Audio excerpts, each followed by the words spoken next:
Hello again, it's Crew Call here on the Motor Racing Network, taking you into the garage and talking to the folks that make the race cars go around the racetrack. We are so glad you joined us, Steve Post, pit road reporter for the Motor Racing Network, joined by 25-time and championship-winning crew chief Todd Gordon. Hello, Todd, how are you? I'm good. Came off of a pretty exceptional racing weekend at Kansas, heading to Talladega. It's a great time of the year. Wild times, the round of 10, that is, or round of 12, that's for sure. And when we look at the Cup Series coming out of Kansas, I had 3 winners and 3 losers. Todd, my winners, William Byron, Rudy Fugle, finished second spot. Yep. Gained 20 points on the cut line. Ryan Blaney, Jonathan Hassler, they gained 17 with a 4th place finish, and Alex Bowman and Blake Harris gained 14 on the cut line. Those 3 teams had good days, especially with Ryan Blaney and Jonathan Hassler overcoming that loose wheel. That's pretty big. Yeah, they got themselves in a position. I thought that Blaney was really one of the probably 2 or 3 best cars there. He could wrap the bottom really well, which we haven't seen at Kansas. No. Kind of a new development. We saw several cars able to do that. Place is getting really racy, but you talked about it. I want to go to the last one, Blake Harris and Alex Bowman. I had them written out. I'm going to be honest. I did. I didn't see them, with the performance they had coming into the playoffs. I didn't, and they've turned it around. They have put, the first round was rock solid. Another great run yesterday. All day long, really doing a great job. Yeah, their finishes: 5th at Atlanta, 18th at Watkins Glen, 9th at Bristol, 6th at Kansas. They are the most solid team. That 18th place finish at Watkins Glen is the only, and it's a marginal blip on the radar, not a big blip on the radar. Right, but I think Watkins Glen, and we're going to see this come Roval time. You have to make decisions of whether you take stage points or finishing position. Sometimes that finishing position doesn't give a full view of what the whole day was. They've done what they had to do to get themselves through. They've done a great job of working forward. We have a stats service, and it talks about trouble. Yeah. That is the only team that has had no trouble during this playoffs. Yeah. They have executed really, really well. So yeah, they really have. Yes. On the opposite side of that, Austin Cindric, man, they had a rough day. Oh. I mean, really, I'll speak to it. They had a good day going. Right. They drove. They didn't qualify as well as their teammates, but they drove up into the top 10. I think they scored stage points in stage 1. I may be wrong there, but they drove into the top 10. Yeah. But then they had issues. Yes. They had a loose wheel. They had to come back and make sure it was. I think it was a loose wheel, and they had to come back and make sure it was tight. Put him in the back. Driving back through the field, he made a mistake and got himself spun around. When you blow tires off these things, you end up, it does more damage than just a flat tire because the diffuser runs down on the ground and it wears some of that off. We saw that with Kyle Larson. That's what Kyle Larson's problem was. The diffuser was shot. They were really good until they had the 2 right side flats and they damaged the diffuser. You documented that on pit road. You can't recover that. No. That's you just gave up downforce, and it's not downforce you can get back. No, absolutely. Kyle Larson, another one of the ones lost 21 points to the cut line. He's still 18 to the good, but boy, he gave away 50% of that margin going into and Talladega. Coming into a race that I don't think is in his forte. No, not at all. Tyler Reddick. Yeah, this is a team that really had this place figured out. In the next gen era, Kurt Busch has won there, Bubba's won there, Tyler's won there. This year has not been the year for 2311 at Kansas. A tough day for both of them. He cycled himself forward at one point, but then kind of lost the position back. Yep, absolutely. Just 25th place finish. Yeah. You just can't go forward with that. That's for sure, especially as these rounds get tighter and tighter going forward. So Talladega and the Roval coming up for the Cup Series. One that was kind of neutral with the whole thing. Actually, I thought pretty good during the day. Yeah. Kind of ended up back, but stayed neutral on it. Joey Logano, 22 car. 22 car, and we're going to talk to Paul Wolfe today here on the program. A couple of attaboys. Eric Almirola, his crew chief Tyler Allen, 8th win of the season for Tyler Allen. We all talk about playoffs from a driver perspective. Todd, this locks that 20 team from the owner's perspective into the round of 8 on the Xfinity side. It does. So that owner's championship thing works, and it was a good effort.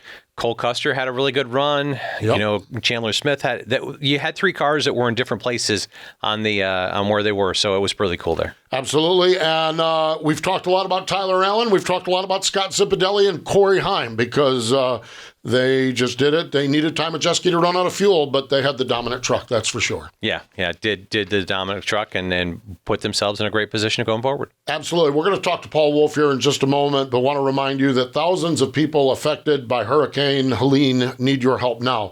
Your donation enables the Red Cross to prepare for, respond to, and help people recover from the disaster.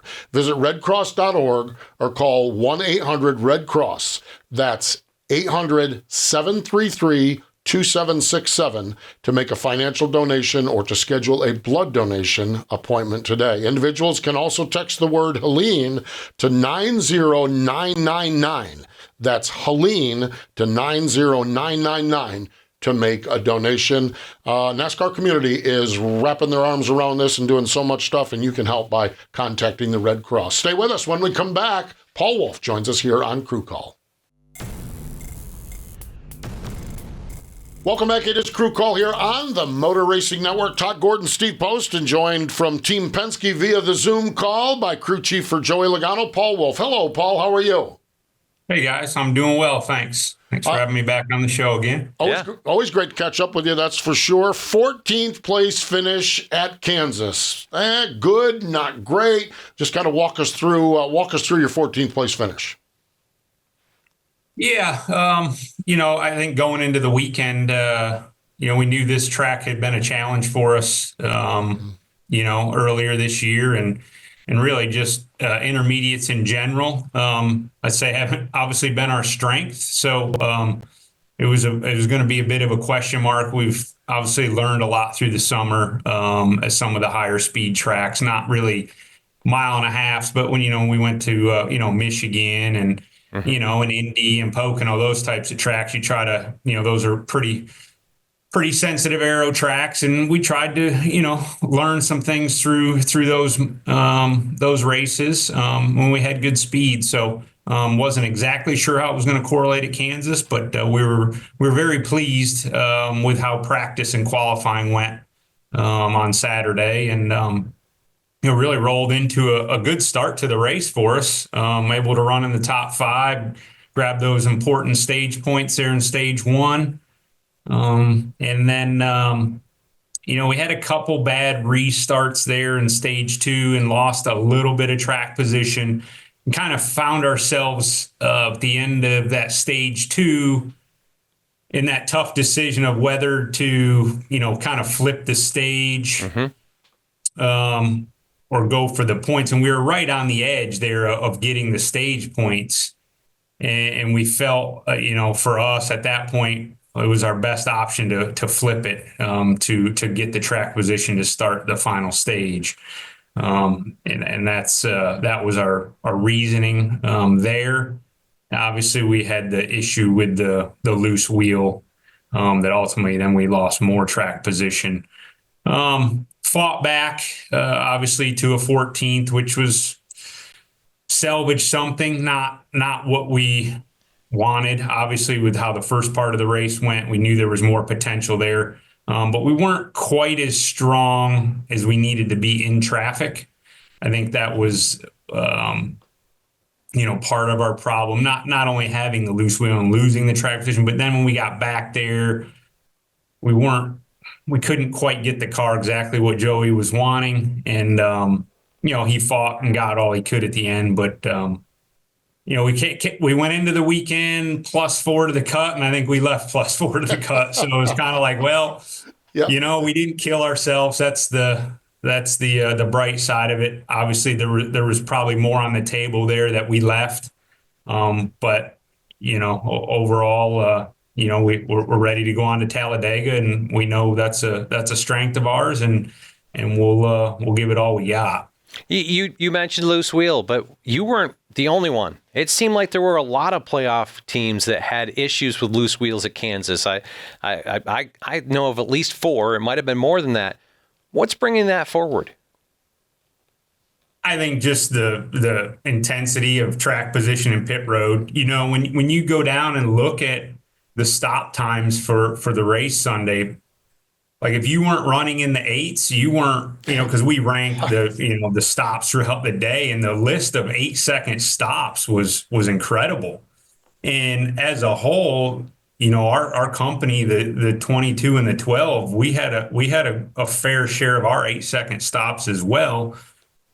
And I said this in our debrief yesterday. I said I hate that it happened, and we need to try to eliminate those. But I just don't see, when you're running that kind of speed on pit road, how you're not going to have those issues from time to time. And that's just part of the game right now. And you see the best of pit crews having those same issues. So it's a fine line, and everyone has a different approach and, their message going into the weekend. And, for me, to my guys, I was like, listen, I just want consistent mid to low 9-second stops. That was my message to my guys. I said, if we can do that all day, we'll be where we need to be. And, we started the race and these guys were running 890s and I wasn't even asking for 8. So sometimes, how it is, the message, yes, the harder you push is obviously when you see the mistakes, and my message running mid-9s, and next thing you know, they're running the 8-second stop. So it's a tough one to coach, and where to go there. But I understand it. It's frustrating at the time and nobody likes it, but I know it's part of the game, and you try to take what happened there and be smarter and try to make those fewer and far between. But if you believe you're going to run 8-second stops and not have issues, I don't think you're realistic. So trying to balance all that and move forward. But overall, the guys were doing a really nice job on pit road. We're gaining spots early in the race, and so we have something to build on. It was a good day overall, and like I said, coming out of Kansas, still above the cut. That's good. And, we look forward to Talladega. I got to be up in the booth for MRN on this one, and I thought the racing looked different. The bottom lane seemed like it hung on longer. I thought you guys, before early in the run, I thought you and all three of your Penske cars actually could make moves forward. You were, like you said, top 5 driving that way, but when you needed to, you could go down to the bottom. We saw cars go to the bottom. Seemed like they could almost get on the paint and make the corner. What's changed at Kansas that way? Because I feel like 2 years ago, it was everybody against the wall, and if you could get one lane off the wall, you were all right. Yeah, no, there was a lot. We had a lot of discussion around that, and even going into the race. And it's interesting. We feel like the track is obviously continuing to lose grip. And it was almost like, you remember the old Atlanta, like when you would paint the line and there was speed there. And it's almost just like that. And it's almost like, when you feel like the track loses grip, and it's hot out, you run the wall, right? Like that. But it's almost opposite there now. It's like when it's cool out and there's a lot of grip, it's like everyone runs the top. But I don't know, with the lower grip, and it seemed like it opened up that option down there. Unfortunately, to your point, our cars ran pretty well down there. We were able to make speed. I think the 12 for sure was really good down there, and we used it at times as well. So obviously it made for a good race, and ability to pass it's hard when everyone gets married to the wall there, and trying to make positions with one lane was tough. Well, you mentioned one lane. That's Kansas, maybe 2 lanes. Now we're going to Talladega, which is 3 lanes, maybe 4 lanes. And you talk about it as your strength, your level of optimism and going there with Joey Logano as the driver, Team Penske, Ford. You do have to feel good, Paul, about what you have this weekend coming up. Yeah, absolutely. I mean, obviously, we all know it's a wild card, and all the things that can go out of your control go wrong there at Talladega. So there's always that in the back of your mind. But I think, for us, you gotta, it's a strength. I said the stats don't lie with where Ford has been on the super speedway program. The Roush Yates engines. We know the speed's going to be there. We've got drivers that obviously have shown they're very good at, super speedway style racing. I think you got to go in there with the mindset of this is an opportunity race for us. And that's starting off with each stage and treating each stage like it's a mini race, and making sure we're maximizing all the points there in those first 2. And, I joke about it just when I look at our stats of finishing these things. I said, we'll just plan on wrecking at the end. And if we finish, it's going to be a bonus, right? Like don't even plan on finishing it. That's why it's so important to make sure we try to maximize those points in stage 1 and 2, because I mean, you go look at percentages, it's not very good percentage that we're going to finish this thing Sunday. So, is there something we could do to have better odds to finish it? I don't know. A couple years ago, we rode around in the back just for that reason. Oh, we're going to finish this one. You know what? And then there wasn't a wreck, and we finished 25th with nothing. So I don't know. I don't know that there's any easy answer for this other than just go maximize your stage points when you can and hope for the best. The spring race at Talladega, we really saw a hard effort at fuel savings, and to the point that the field was seconds slower, and the Toyotas decided to kind of pull a different move on you. Just one, do you see this playoff race running differently than the spring race because of the point situations and everybody having investment in it? And two, how has Speedway racing evolved? Yeah, fuel savings. That's all it seems like we talk about when we go to these races anymore. And gosh, I don't see it being a whole lot different this time around. We're prepared for that, and I think as we sit down in our pre-race strategy meetings, those are all the topics we talk about, and making sure we've thought of every scenario, right? To your point of what the Toyotas did. And I think there's a lot of risk there, obviously, with how aggressive you need to be with the pushing or bump drafting to make that speed that they were able to do.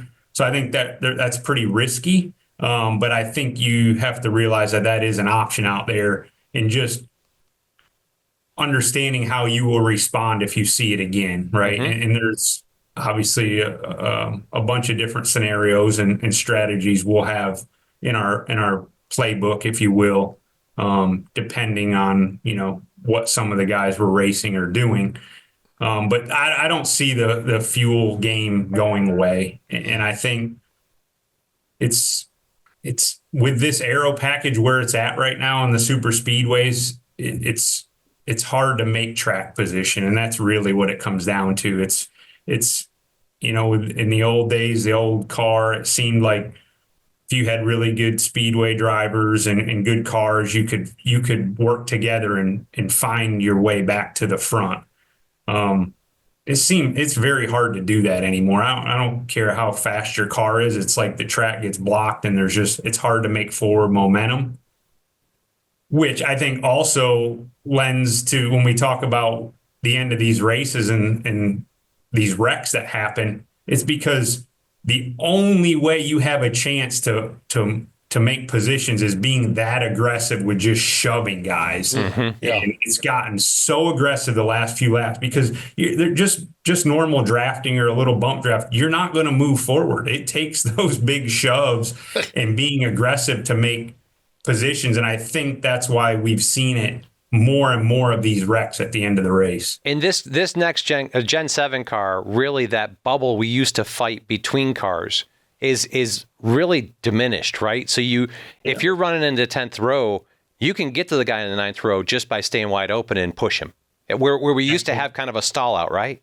Yep, that's exactly right. Just the way the air works around this car with the underbody and all that, it's just the cars, they drive different. And and I think everyone continues to get better at it, right? Like it's the competition side of this. And, we used to talk about, road course ringers and these kind of guys. And now everyone's good at road courses, right? Because everyone's just realizes that how hard they have to work to be competitive and get there. And I think the speedway is no different.